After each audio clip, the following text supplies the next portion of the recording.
అనేక విషయాల కొరకు ప్రార్థన చేయవలసినటువంటి ఆ భారంతో సంఘం క్రిస్టియన్ చర్చ్ వరల్డ్ అంతట్లో కూడా గ్లోబల్ ప్రేయర్ డే అని దీన్ని ఈ యొక్క 5th of June ని డిక్లేర్ చేసుకుంటూ ప్రార్థనలో గడుపుతూ ఉంది.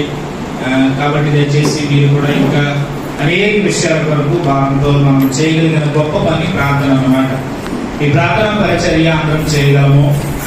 కొన్ని పరిచర్యలు మనము చేయలేము, ప్రసంగం చేయలేకపోవచ్చు, పాట పాడలేకపోవచ్చు, అలాగే మనం కొన్ని విషయాలు మనకు చేత కావు, అవి అందరికీ కూడా చేత కావు. కానీ అందరికీ కూడా చేతనైనటువంటి ఒక పని ప్రార్థన చేయడం. అది భావంతో చేయడం, ఆత్మతో చేయడం, మనసుతో చేయడం మనందరం కూడా చేయవలసినటువంటి పని. నెంబర్ 1 వ్యక్తిగతంగా మనం ప్రార్థన చేసిన నాడు ఆ తర్వాత మనము బయటకు వచ్చి సమూహంలో కూడా ప్రార్థన చేయడానికి, సంఘంలో ప్రార్థన చేయడానికి మనం ఇష్టపడతాం. పర్సనల్ ప్రేయర్ చాలా ప్రాముఖ్యం. ఆ తర్వాత మనం కార్పొరేట్ ప్రేయర్ కూడా మనం చేసుకోవడానికి మనం సిద్ధపడవచ్చు అన్నమాట. కాబట్టి గమనించండి, మనము దేవుని వాక్యంలో నుండి ఒక ప్రాముఖ్యమైనటువంటి తలపు తీసుకోవాలని మనం చేస్తూ ఉన్నాం. అదేమో ఆదికాండంలో 18వ అధ్యాయంలో ఉన్నటువంటి ఒక సన్నివేశం. అది మీ ముందుకు నేను తీసుకురావాలని ఆశపడుతూ ఉన్నాను. చూడండి, ఆదికాండంలో 18వ అధ్యాయంలో మొట్టమొదటి ఒక విషయం కనబడతా ఉంది. అదేంటంటే విజ్ఞాపన ప్రార్థన. విజ్ఞాపన ప్రార్థన గురించి ప్రాముఖ్యమైనటువంటి ఒక 5 సంగతులు ఇక్కడ మనం నేర్చుకోవచ్చు అన్నమాట. ఇంకా 5 సంగతులు అని నేను మీకు తెలియచేయబోతూ ఉన్నాను. దయచేసి ఈ ఆదికాండం 18వ అధ్యాయాన్ని చూడాలని మనం చేస్తూ ఉన్నాను. పిల్లల విజ్ఞాపన ప్రార్థన అంటే ఏమిటి? ప్రార్థనలో చాలా రకాలు ఉన్నాయని చెప్పాను కదా. వ్యక్తిగత ప్రార్థన, సామూహిక ప్రార్థన, ఇలాగా చాలా రకాలు ఉన్నాయి. మనవి చేసుకోవడం ఒక రకం, విన్నపం చేసుకోవడం ఒక రకం, అట్లాగే ప్రతిమలాడడం ఒక రకం, కృతజ్ఞతలు చెప్పడం ఒక రకం. ఇవన్నీ కూడా రకరకాలుగా దేవుని వాక్యంలో మనకి రాసిపెట్టి ఉన్నాయి.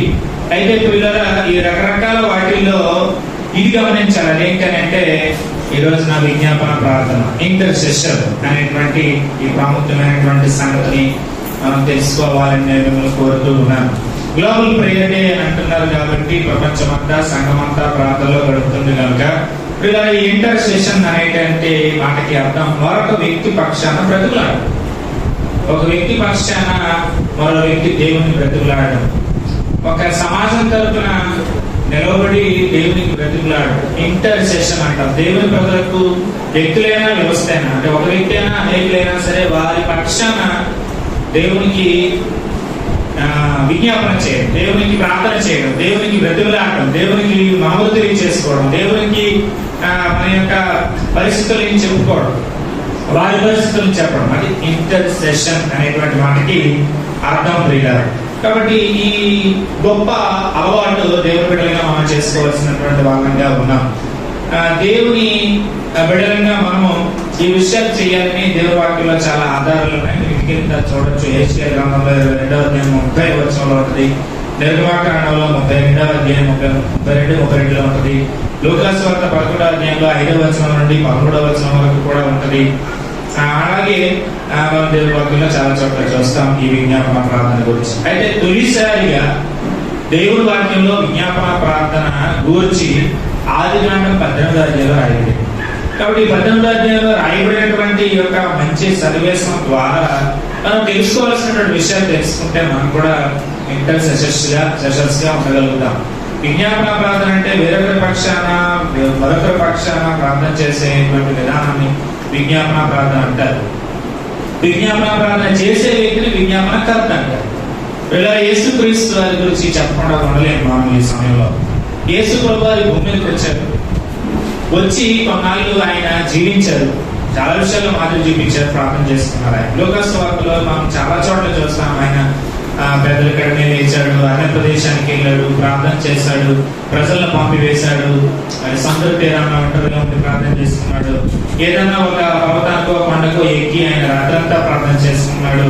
శిష్యులు కొన్నిసార్లు తన చుట్టూ చేరిపోతే వాళ్ళని పంపేశాడు, ఒంటరిగా ఉండి ప్రార్థన చేసుకున్నాడు.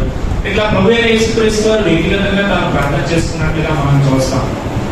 అలాగే ఈ భూమి మీద వచ్చి ఆయన ప్రార్థన చేసుకోవడం మాదిరిగా చూపించి ఆయన జీవించి ప్రాణం పెట్టి తిరిగి వేసిన తర్వాత త్వరలోకి వెళ్ళిపోయి ఆయన ఇప్పుడు ఏం చేస్తున్నాడు అని అంటే విజ్ఞాపన ప్రార్థన చేస్తాం. తండ్రి కుడి పార్శ్వాన ఆయన మన కోసం, ప్రజలందరి కోసం ఆయన ప్రార్థన చేస్తూనే ఉన్నాడు. ఈ ఏర్పాటు నిజంగా అద్భుతమైనటువంటి ఏర్పాటు అన్నమాట.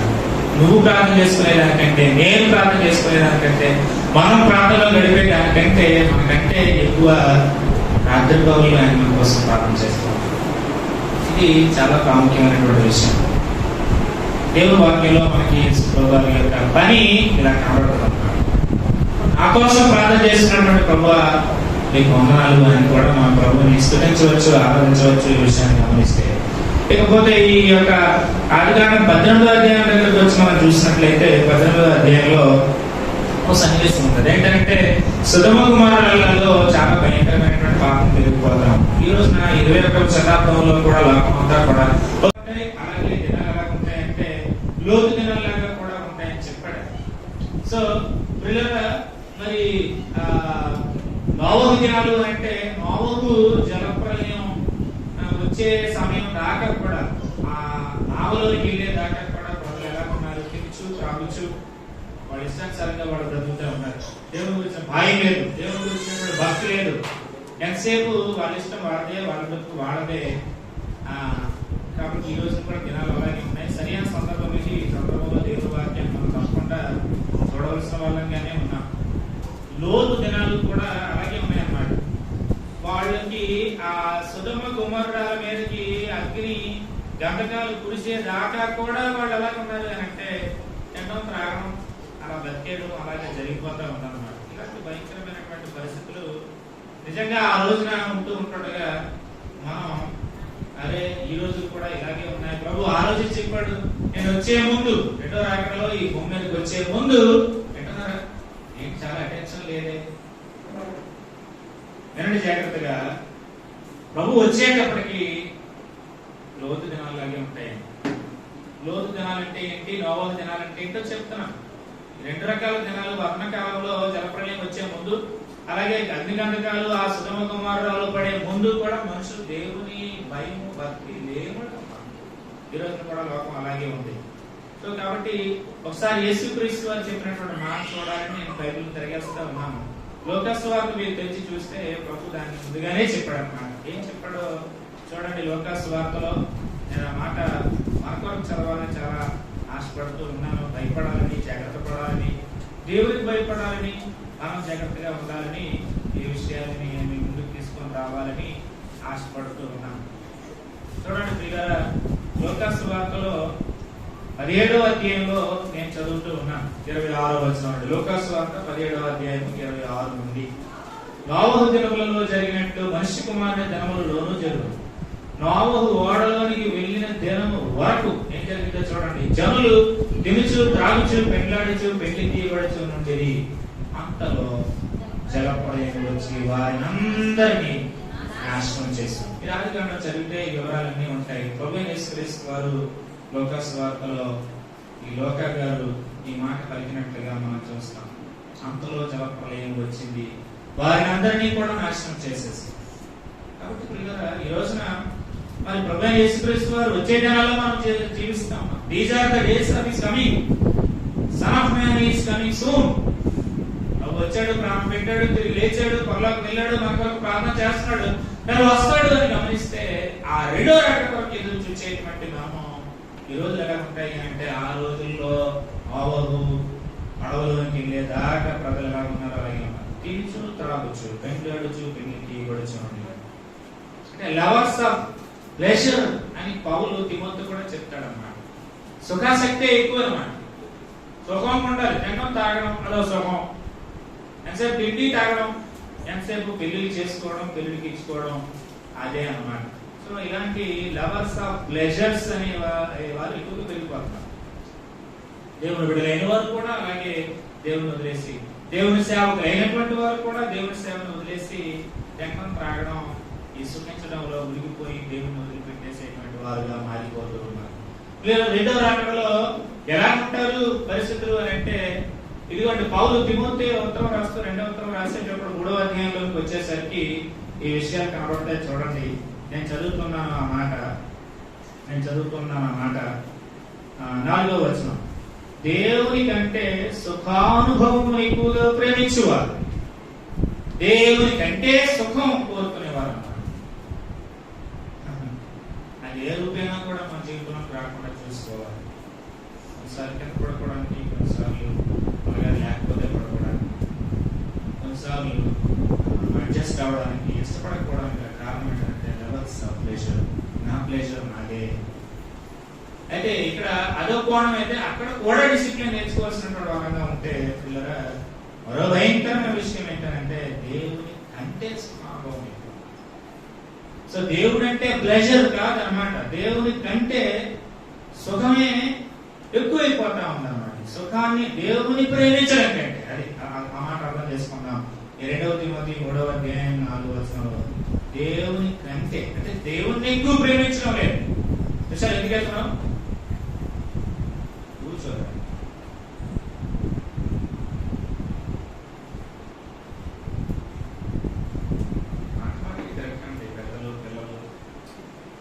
మొబైల్స్ దేవుడు మాట్లాడుకుంటుంటే ఎంత శ్రద్ధగా వినాలి. శ్రద్ధ లోపిస్తే దేవుడు మాట్లాడు. వాస్తవంగా దేవుడు వాయిస్ వింటామా? ఏకాగ్రత లోపిస్తే దేవుడు వాయిస్ వింటామా? వినుబుద్ధి లేకపోతే వింటామా? పిల్లలు అలాగైతే, పెద్దలు అలాగైతే దేవుని స్వరం వినలేదు. చాలా ప్రమాదం. కాబట్టి సిద్ధపడదాం అంటారు. రాను రాగానే దేవవాకు వెళ్ళినాక మీరు విషయం పెట్టుకుంటే పెట్టాము అనిపిస్తాను. లాస్ట్ వచ్చేసరికి ఊరికే వేసుకోవడం. ఎలాగో సౌమ్యుడు ప్రసాద్ ప్రార్థన చేశాడు కదా, ప్రభు వాళ్ళ కోసం చేయంటే వాక్యం ద్వారా మనం మాట్లాడినాయని కూడా ప్రార్థన చేశాడని వాక్యం చెప్పేసి ఆ తర్వాత సాక్ష్యాలు, ఆ తర్వాత కానుకలు వేసేసుకుని మంచి సెలవు తీసుకున్నాడు. దేవుడు మాట్లాడకపోతే ఎలా ఉంటుందో మనం ఆలోచించేది. మాట్లాడితేనే బతుకుతాం, మనం మాట్లాడితేనే ఆదరించబడతాం, అని మాట్లాడితేనే ఆధ్యాత్మికంగా మనము పురోగతి సాధిస్తాము, అభివృద్ధి చెందుతాము. కాబట్టి మాట్లాడాలని వచ్చినప్పుడు మనం మాట్లాడుతుంటే అప్పుడే మొబైల్స్, అప్పుడే గోపుగడలు, అప్పుడే పాస్లు, అప్పుడే లెవెల్కి, అప్పుడే అటు ఇటు తిరగడాలు. పిల్లలు అలాగే చేస్తే, పెద్దలు అలా చేస్తే అలాగే రండి. రోజులు ఎలా ఉన్నాయంటే దేవుని కంటే సుఖానుభవం ఎక్కువగా ప్రేమించేవారు. సుఖానుభవాన్ని ప్రేమిస్తున్నారు ప్రజలు, దేవుని ప్రేమించడం లేదు. అలాగా అంత్యకాలంలో అపాయకరమైన కాలాలు వస్తాయి. అంత్య దినాలు అపాయకరమైన కాలాలు వస్తాయని 3వ అధ్యాయం 1వ వచనంలో ఉంది. మరో 2 రకాల లవర్స్ ఉన్నారు అక్కడ. వాళ్ళు ఎలాంటి వాళ్ళు అంటే స్వార్థ ప్రియులు, lovers of their own selves. గొప్ప స్వార్థం అన్నాడు. ఈ స్వార్థం పోవాలండి సంఘంలో, దేవుని బిడ్డలు నిస్వార్థంగా పోతున్నాడు. ఆయనే కనుక స్వార్థంగా ఉన్నట్లయితే పాపం పెట్టేవాడు. ఆయన నిస్వార్థంగా కనుక చాలా విషయాల్లో మనము స్వార్థాన్ని కలిగిన వాళ్ళంగా ఉంటున్నాం. అంత్య దినాల్లో అపాయకరమైన కాలం అంటే ఇదే. సెల్ఫిష్నెస్ పెరిగిపోతా ఉంటాం. అలాగా ఉంటది, చూసుకో తిమోతి దినాలు అలా ఉంటాయని.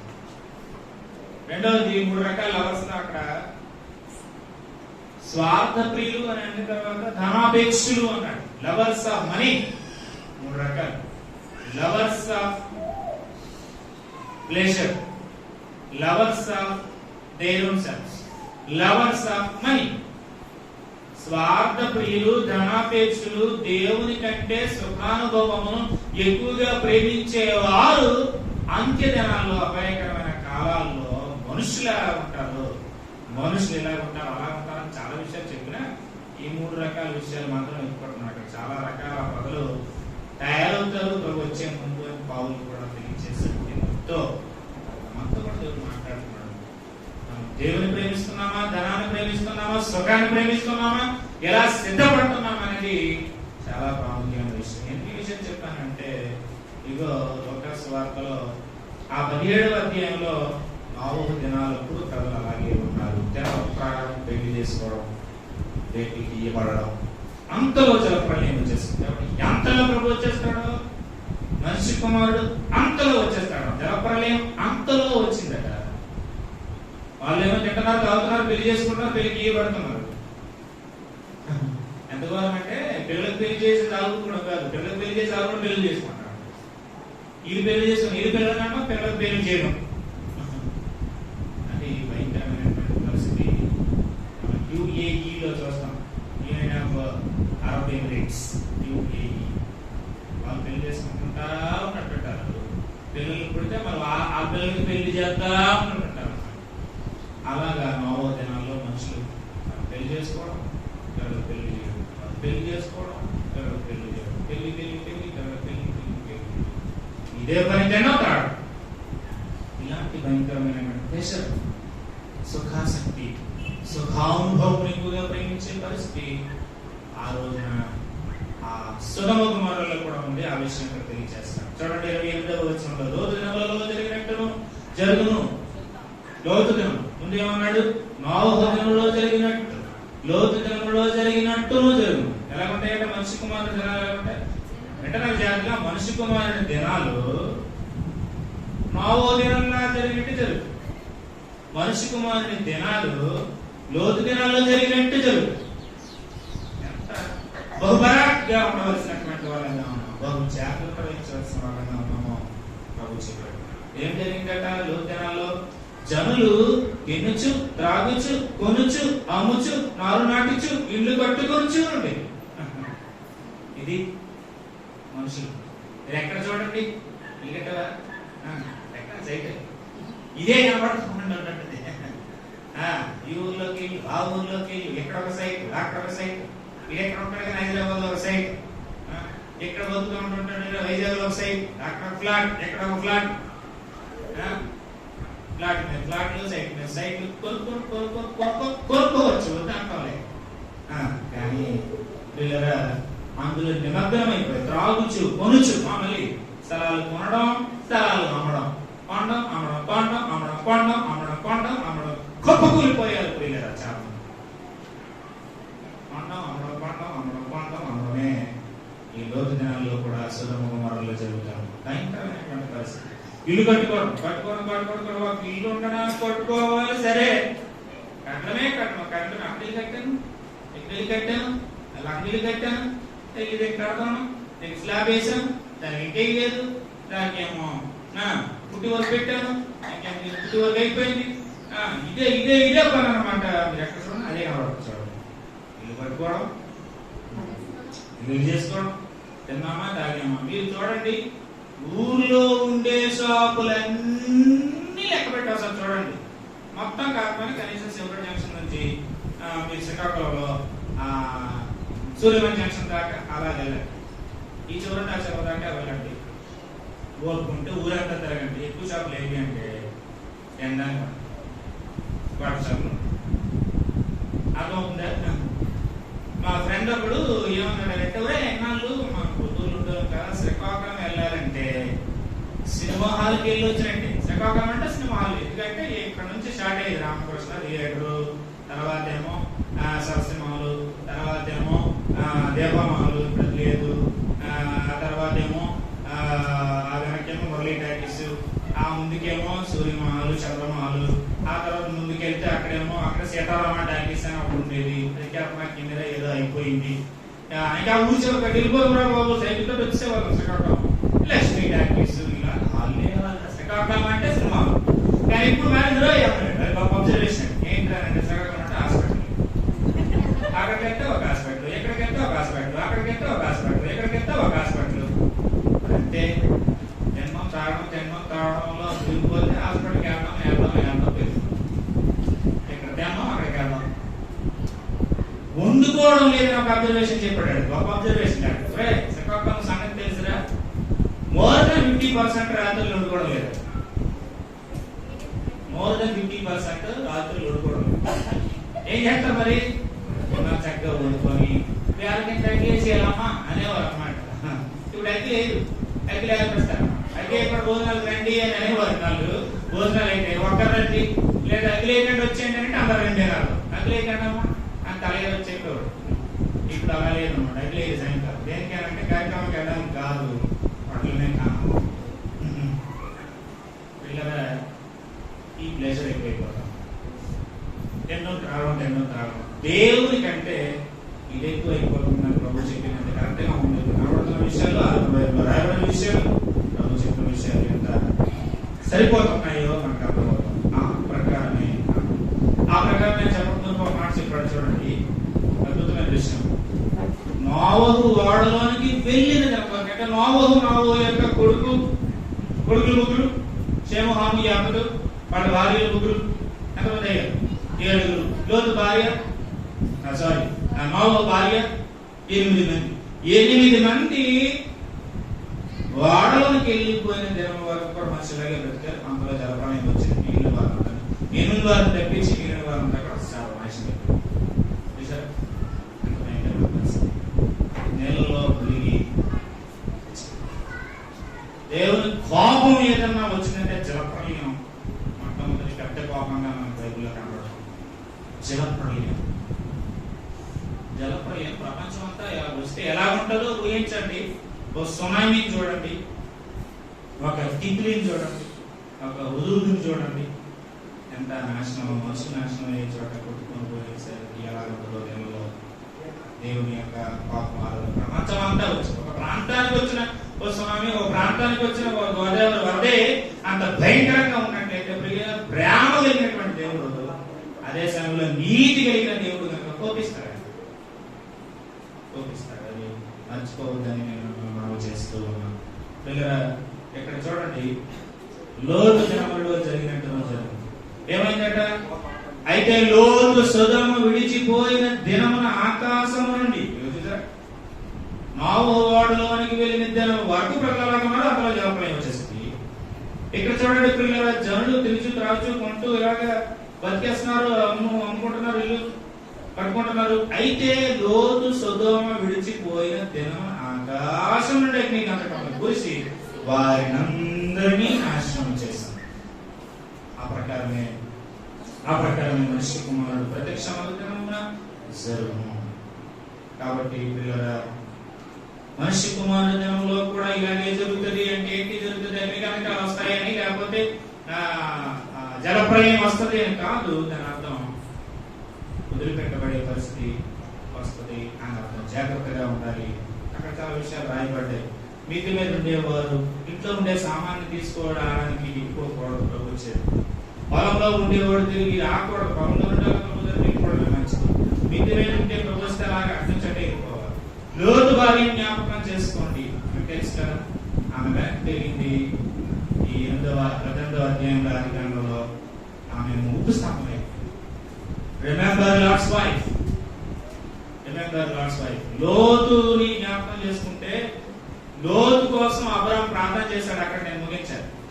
అబ్రాహాము ప్రార్థన చేశాడు కాబట్టి ఆ ప్రార్థనలో విశేషాలు వచ్చాయో అక్కడ మనం చూద్దాం. కానీ దేవునికైతే లోతు కోసం అబ్రాహాము ప్రార్థన చేశాడు, విజ్ఞాపన ప్రార్థన చేశాడు కాబట్టి పిల్లరా, ఇదిగోటి చూడండి, పౌలు పేతురు ఉత్తరాన్ని రాస్తూ ఏమంటాడో చూడండి. పేతురు రాసినటువంటి ఆ యొక్క పత్రికలో 2వ పత్రిక దగ్గరికి రండి, 2వ అధ్యాయం చదవండి. అందులో 7వ వచనంతో మనం ప్రార్థన చేస్తాం. 2:7 దుర్మార్గుల కామ వికారయుక్తమైన నడవడి చేత బహు బాధపడిన నీతిమంతులకు లోతును తప్పించెను. దేవుడు ఏం లోతుని దేవుడు తప్పించాడా? నీతిమంతుడకు లోతును తప్పించాడు దేవుడు. అగ్నిగంధకాలు సొదొమ గొమొర్రా మీద కురిశాయి, మారి మసైపోయారు అన్నమాట. మనుషులందరూ కూడా తింటూ తాగుతూ అమ్ముతూ కొంటూ ఇల్లు కట్టుకుంటూ ఉంటున్నటువంటి వాళ్ళు ఏమైపోయారు? ఆడి మసైపోయారు. ప్రభు అంటున్నాడు, నేను వచ్చేటప్పుడు కూడా జనాలు అలాగే ఉంటాయి. మనుషులు తినడం, తాగడం, ఇల్లు కట్టుకోవడం, కొనుక్కోవడం, ఇదే పనులు నిబంధనమైపోయి సుఖాన్ని ప్రేమించి దేవుని ఆయన నన్ను ప్రేమించకుండా ఉంటే అప్పుడు ఏమవుతారు?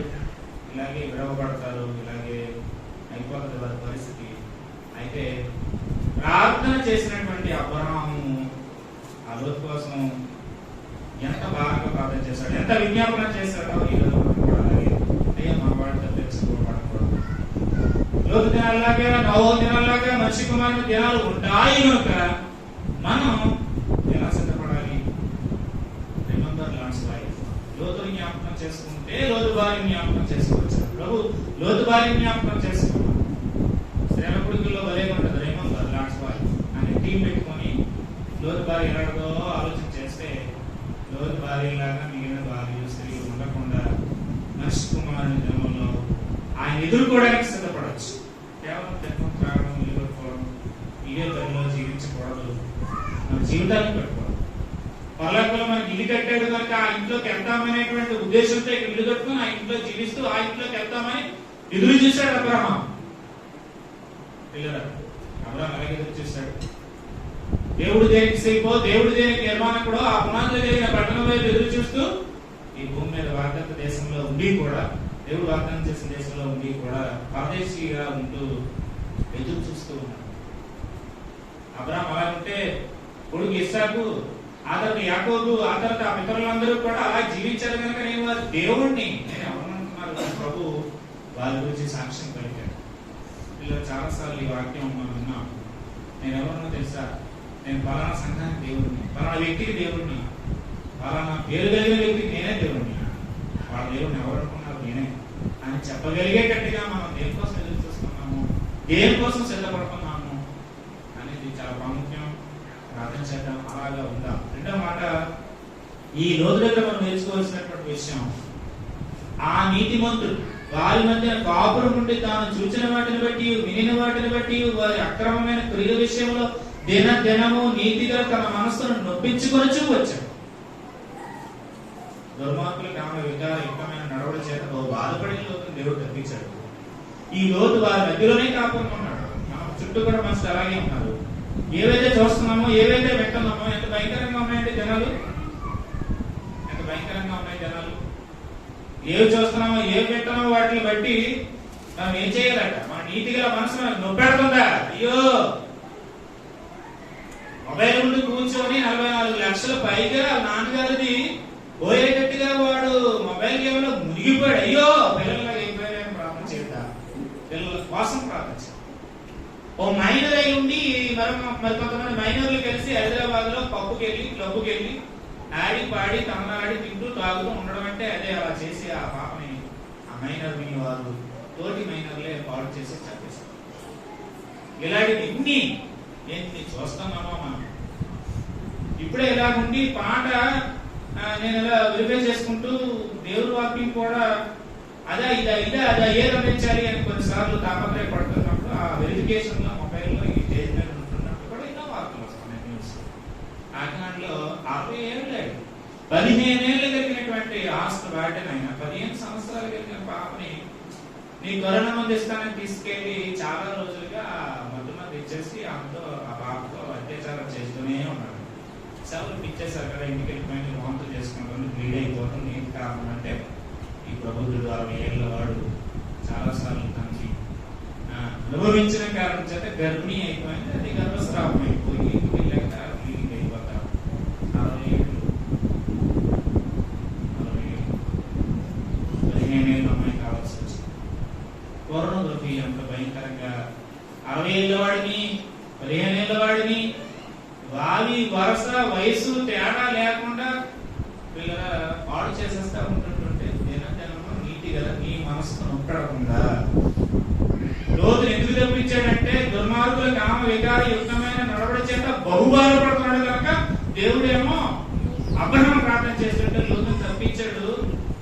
భార్య ఉపస్తంభం అయిపోయింది. అల్లుళ్ళు, ఒరే ఆకాశం నుండి అల్లుల్లారా, మా ఆడపిల్లల్ని చేసుకోవడానికి వచ్చిన అల్లుల్లారా, ఆకాశం నుండి అగ్ని వస్తుంది, సర్వనాశనం అయిపోతామని లోతు ప్రకటిస్తుంటే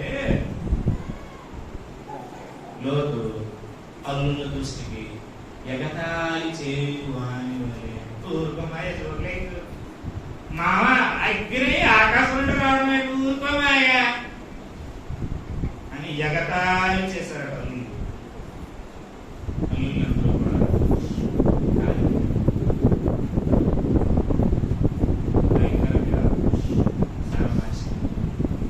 పిల్లల దేవుడు లోతును తప్పించాడు.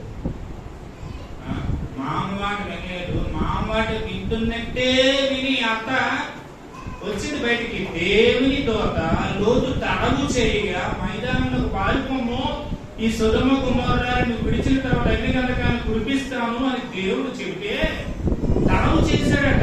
తడుగులాడుతుంటారు చూడండి, మనం రెడ్డి రెడ్డి అంటే మనం తడుగులాడతాము, లేకుంటది రాలేకపోతాం అండి అంటున్నాం, రావట్లేదు. కేవలం నేను ఎరగరాను, దూరం నుండి మీరు రారు, వేగం ఎగరు, వేగం తేగలరు, వంట క్షమించుకోరు, తడులాడుతుంటారు. చూసారా? ఈ తడులాడు చాలా ప్రమాదాలు. కానీ దేవుడు ఎంత తాలిమి కలిగిన వాడంటే, ఎంత కనికరం కలిగినటువంటి వాడంటే, లోతు చెయ్యి పట్టుకొని లోతు భార్యని, కూతుర్ని, అందరినీ చేతులు పట్టుకొని ఊరు బయటకు తీసుకొని వస్తే వచ్చింది. వెనక్కి చూడొద్దు అనంటే వెనక్కి తిరిగి చూసింది. ఉపసంభవం అయితే ఈ రోజు దాకా దేవుడి కృప చూపిస్తే ఎరుసలేం ఎత్తే అలా ఆవిడ ఫోటో కనపడదు, అక్కడ స్తంభం కనపడుతుంది. ఇందులో పిల్లలు ఉండేది అని చెప్పాలి మొదటి. ఈ రోజు దాకా ఉప్పు స్తంభం అయిపోయినటువంటి లోతు భార్య పెట్టాడు.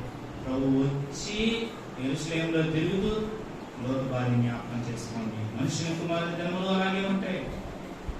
నోవహు దినములు అంతకు ముందు, లోతు కంటే ముందు ఎలా ఉన్నాయో, జనుడు తిరిచు త్రాగుచూ ఉన్నారో అంతలో జలప్రలయం వచ్చింది. అంతలో వచ్చేసిందంటే ఈ పనుల్లో ఉన్నారు, అంతలో జలప్రలయం వచ్చేసింది. అందరూ ఊడ్చిపడేసింది, కడిగి పడేసింది భూమి అంతటి. లోతు కృప పొందిన వాడయ్యాడు. లోతు దేవునితో నడిచిన వాడయ్యాడు. లోతు నిందలేని వాడిగా ఉన్నాడు. Blameless before man. అండ్ నిందలేని వాడిగా ఉన్నాడు. అలాగే దేవునితో నడిచిన వాడిగా ఉన్నాడు. Walking with God and God's grace కమ్మే కనుక బతికగలిగాడు. చక్కటి పేరెంటింగ్ చేయండి. రాత్రి చదివి ఆలోచిస్తున్నాను నేను. నోవహు షెము హాము యాబదు ప్రళయం వచ్చేస్తున్నాయన అని చెబితే అల్లులాగా, లోతు అల్లులాగా, ఏ నాన్నగారు మీరు మరీ చాలా మీకు బయట ఎక్కువైపోయింది అనలేదు వాడు. అవునండి, ఇప్పటిదాకా ఒక చొక్క ఆకాశం నుండి కింద పడింది దాఖలాలే లేవు కదా. ఆకాశం నుండి నీళ్ళు రావట్లేదు, భూమి అంతా అది పొర్లి ప్రవహించడం ఏంటి అని ఆవిడ కూడా లేదు. నోవహు గురించి మంచి మాట్లాడని చెప్పుకోవచ్చు మనం. నోవహు యొక్క విశ్వాసము, నోవహు యొక్క లోపల ఉన్నటువంటి ఆ వాక్యము, దేవుని మీద ఉన్న విశ్వాసము, దేవుడు చెప్పిన ఆ వాక్యం తన మనసు నిండా, తన హృదయం నిండా, తన చిత్తం నిండా నిండిపోయిన కారణం చేత అది గొప్ప ప్రభావితమైనటువంటి వాక్యం విశ్వాసంగా. Noah's faith, Noah what listened to God's word, influenced his whole personality. Clear? Whole personality influence అయిపోయింది దేవుని వాక్యం చేత, దేవుని యందు విశ్వాసం చేత. విన్నాడు, మనసు ప్రభావితం అయిపోయింది. విన్నాడు, జలప్రళయం వస్తుంది, దేవుడు తీర్పు తీరుస్తాడు, కానీ అది హృదయం ఇన్ఫ్లుయెన్స్ అయిపోయింది. తన విల్ తో వాటర్ తయారు చేయడంలో 120 years అదే పనిలో ఉంది. ఎంత మనసు నిండిపోతే దేవుని వాక్యం చేత, ఎంత దేవుని వాక్యం నమ్మి తన హృదయంలో భద్రం చేసుకోకపోతే, ఎంత తన విల్కుని ఈ వాడ నిర్మాణంలో ఉన్నటువంటి. అప్పుడు కూడా చాలా మంది ప్రజలు పడవ అది డాడీతో పడవలు చేసుకొని నీటిలో వదిలితే పిల్లలు చూసి, డాడీ నేనున్నాను అందులో, నవ్వటచ్చుడు, అమ్మమ్మి ఉంది, పిల్లలు ఉన్నారు, ఇదిగో నీటిలో వెళ్ళిపోతుంది అని డాడీతో పడవలు చేసుకుంటుంటే మళ్ళా నవ్వుతాము. ఆ రోజు పడవ తయారు చేస్తుంటుంటే, పడవ తయారు చేస్తుంటే పడవ ఆగినవి. పడవ నువ్వు అక్కడ ఉండిపోయినా మేము పోతే పోతాం, ములిగిపోతాం, ఇది కూడా అలాగే అంటారు కదా. అలా పడవ 120 సంవత్సరాలు తయారు చేస్తూ ప్రజలు చెప్తున్నాడు, నా భార్య నా బిడ్డలు నమ్ముతున్నారు, నేను చెప్పిన వాక్యం, నా కోడలు నమ్ముతున్నారు, నా కొడుకులు నమ్ముతున్నారు, మీరు నమ్మితే మంచిదని నీతిని ప్రకటించిన ఆహు అని వాక్యంలో రాయబడి ప్రకటిస్తూనే ఉన్నాడు 120 years. కాబట్టి మీ వర్క్ ప్లేస్ లో వర్క్ చేయండి, మీ జీవితాలలో దేవుని వాక్యం చెప్పండి. ప్రభు ప్రేమించాడు మీకోసం మత వ్యాప్తి అంటారా, మత మార్పు అంటారా, ఏమంటారా, మీ ఫ్రెండ్ అంటే పర్వాలేదు, జాగ్రత్తగా వాళ్ళకి ప్రభు గురించి ఇంట్రడ్యూస్ చేయాలి. వస్తలే ఇప్పుడు భయపడిపోయి ఇప్పుడు చెప్పకుండా నోరు పోసేసారు అనుకోండి, వాళ్ళ ముందు క్రిస్టియన్ లైఫ్ లీడ్ చేయలేదు అనుకోండి, వర్క్ ప్లేస్ లో అలాగే కాలేజ్ క్యాంపస్ లో క్రిస్టియన్లీగా బిహేవ్ చేయలేదు అనుకోండి, ప్రభు వచ్చి ఎక్కడుంటాడు. చాలా భయంకరమైన విషయం. నేను ముగింపులకు వస్తున్నాను పిల్లలు. నోవహు గురించి 2 మాట కూడా చెప్పుకోవచ్చు అంటున్నాను కదా. నోవహు యొక్క విన్న దేవుని వాక్యం మీద వచ్చిన విశ్వాసం ఎంత తన యొక్క కుటుంబం అంతటి ప్రభావితం చేసిందో చూడండి. తన మీద ప్రభావం పడింది, వాక్య ప్రభావం, విశ్వాస ప్రభావం తన కుటుంబం మీద పడింది. ఆవిడ వింది, వాళ్ళ కొడుకులు విన్నారు, కోడలు విన్నారు, తెలుసారి భార్య వింది. మన ఇల్లు చక్కటి మన ఇంట్లో మనమే భర్తే ఒక పాస్టరింగ్ చేయాలి.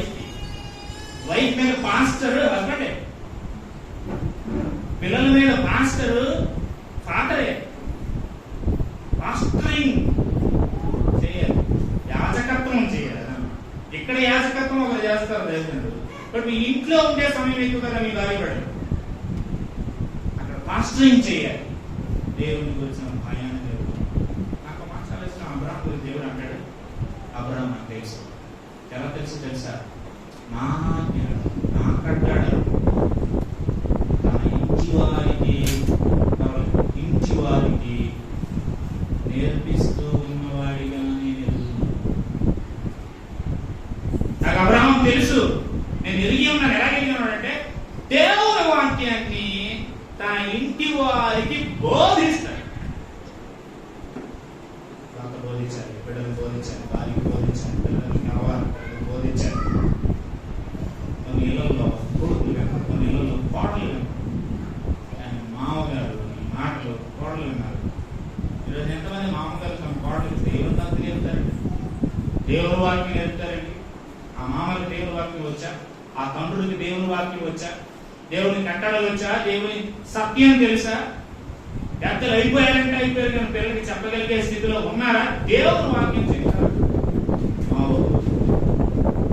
దేవుని వాక్యాన్ని Noah's faith and word influenced his whole family, and before that Noah's faith and word influenced his whole personality.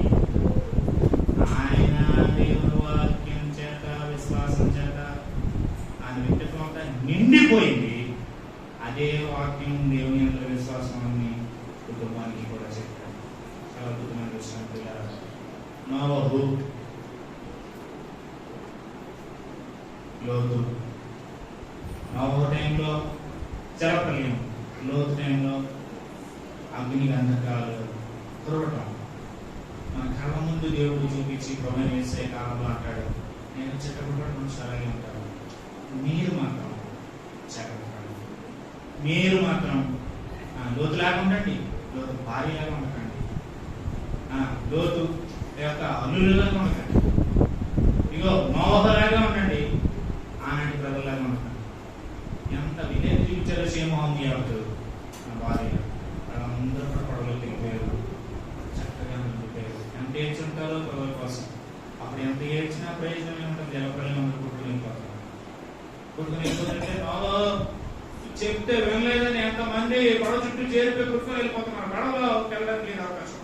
యెహోవా ఆకలుకును మూసివేశాడు. వెళ్ళిపోతున్నాడు. నువ్వు చెప్తే వినలేదు, నువ్వు చెప్తే వినలేదు, కొట్టుకు వెళ్ళిపోతున్నావు, చచ్చిపోతున్నావు. ఎంత లఘు దీపం అని ఇచ్చాడు. చెప్పుకునే విన్నారు కదా. దేవుడికి వాళ్ళ కోపం వచ్చేసింది. అంతే మీ పని, అయ్యో అని లోపల భార్య కొడుకులు లోతు తప్పించేవాడు. నోవహు వాక్యాన్ని ప్రకటిస్తూ ఉన్నాడు. కుటుంబం నమ్మింది, అడవులను పోయి తప్పించబడ్డారు. వాక్యం చెబుతున్నట్టుంటే, ప్రభు మాటలు పలుకుతుంటుంటే ఆనాటి ప్రపంచం గడిచిలో పెట్టిన ప్రపంచం చాలా నాశనం అయిపోతుంది. నీటిలో నాశనం అయిపోతుంది. గడిచేలు పెట్టిన ప్రపంచం తినచ్చు, త్రాగచ్చు, ఇంట్లో కట్టుకొనచ్చు, కొనచ్చు, అమ్మచ్చు, వరి నాట్లు నాటచ్చు, అంతలో తెలపడే. లోతు సుఖంలో విడిచిన తర్వాత ఆజ్ఞానం వాడు ఆకాశం నుండి వినాశకాలు గురించి సొదొమ గొమొర్రా రెండు పట్టణాన్ని కూడా భస్మం చేసేసింది దేవుని వారు. మనిషి కుమారుడు జ్ఞాపకం ప్రార్థన చేద్దాం. దేవుని పాపానికి గురైపోకుండా మనందరూ తీసుకుని చేసి ప్రార్థనలో వెళ్ళే వాళ్ళని మనమందరూ విజ్ఞాపనకర్తలుగా ఉన్నారు. ప్రభు మన కోసం పరలోకం ముందు విజ్ఞాపన చేస్తూనే ఉన్నాడు. యేసు నుంచి విజ్ఞాపనకర్త. ఆయన బిడ్డలుగా మనం కూడా విజ్ఞాపనకర్తలుగా మారాలి. ప్రార్థించాలి. మన ఇంట్లో వారి కోసం, మన వీధిలో వారి కోసం, మన పట్టణంలో వారి కోసం, భారతీయుల కోసం ఎంత సేవ చేయాలి. ప్రేమాత్మకం వెళ్ళిన మా మంచి తండ్రి, ఈ మధ్యాహ్నం వేళ మా ముందుకు తీసుకొచ్చిన పరమ సత్యాల కొరకే నీకు వందనాలు, స్తోత్రాలు చేస్తాను. ఆదికాండం 18వ అధ్యాయం నుండి ఆయన విజ్ఞాపన ప్రార్థన యొక్క అవసరత ప్రారంభించి మనిషి కుమారుని దినాలు కూడా ఎలా ఉంటాయో అంతకుముందు ఉన్న మావో దినాలతో కలుపుకొని లోతు దినాలు లాగా దినాలు ఉంటాయి. మనిషి కుమారుని దినాలు చెప్పినటువంటి మాటలో నుండి ప్రభా మేము ప్రార్థన చేసుకోవాలి అని నేర్చుకుంటున్నాం ప్రభా. ఇతరుల కొరకు ప్రార్థన చేయాలని నేర్చుకుంటున్నాం ప్రభా. అలాంటి ప్రార్థన జీవితాల్లో